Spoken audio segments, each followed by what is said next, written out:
usikiaye kilio changu katika malalamiko yangu.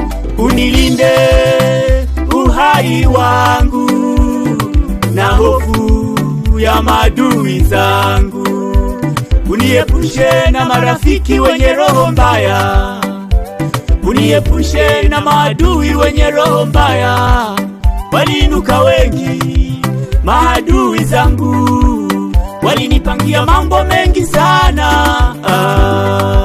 Walitaka nisifanikishe malengo yangu, walitaka nisifanikishe ajira yangu. Wanaopigana nami, Mungu wapigane nao. Wanaonishusha chini, Mungu kashughulike nao. Wanaonisema kwa ubaya, baraka na waombea. Maana hapa nilipo nimewekwa na Mungu. Niko